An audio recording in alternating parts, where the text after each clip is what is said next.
Yeah, these Tracfones. Like this one's kind of old, but it's not even like the first one I've had. Like I had another one that was pretty much just like it before this, but I had it for I guess like a couple of years, and then the battery died, and then I thought it was like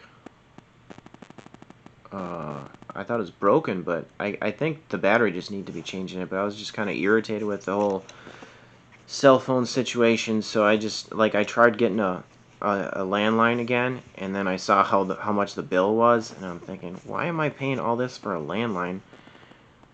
And then so I just went back to having a cell phone again. So I got another one of these, just like this.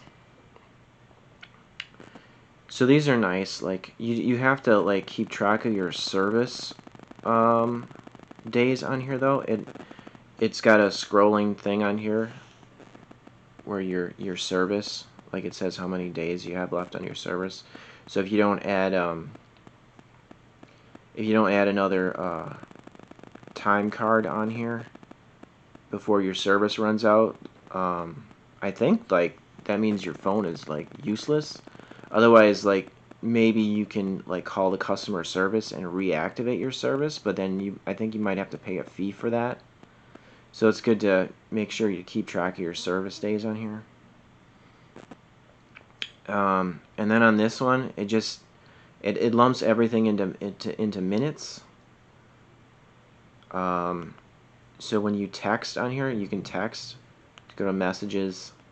Um, the texting will take I don't remember how many, but it takes so many minutes from your total minutes.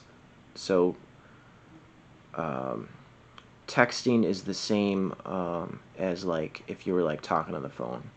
It's all taken out of the same kind of thing with the minutes. And um, it's got a keypad like an old-fashioned kind of phone where the letters, like it took me a while to figure out how to text on here because I had never done it before. Like the first time I was like, how do you text on here? But you just like whatever, you got to look at the letters on the numbers, and you got to push it like 2 or 3 times to get whatever letter you want. Like there's JKL on 5. So it's a little different than the the more expensive phones, where it's got like a keypad where you just push whatever letter you want from texting. But this is a little different because you got to push whatever number that corresponds to the letters. Got to keep pushing it until you get the letter that you want.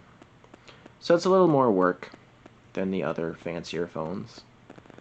It says it has a browser for internet. I've tried using it, but it doesn't really do anything. So I don't know how you can even use the internet on this thing, but because it doesn't really work. So it's nice to have this. Like I have this other phone, but it's nice to have. I still have this one, but it's nice to have two phones in case you have something wrong with one of your phones. Then you can talk to a customer service person on this phone. Cause like I've tried to like talk to a customer service person on like if for the Tracfone thing. I've tried talking like on the actual phone for the if there's an issue with it, and it's kind of it can be an issue like because like if they want you to do something on the phone, I had to say, well, I can't do that right now because I'm talking to you. So that's why you have it's better to have a backup phone, like especially if like this stops working for whatever reason. It's good to have a backup because then you can like if you have to like do like technical support, then you can talk to the technical support person on this one for this one, or vice versa. So it's good to have two phones. It seems like it might seem weird to some people, but it seems like a good thing to do. But then you gotta like I gotta keep updating like service and minutes on both phones, so it can definitely add up to a decent chunk of money per month, like just keeping up with the service on both phones. So that's a little annoying. But yeah, once this one is like really caught up on service, then I can just take a break on it for a while, and then yeah.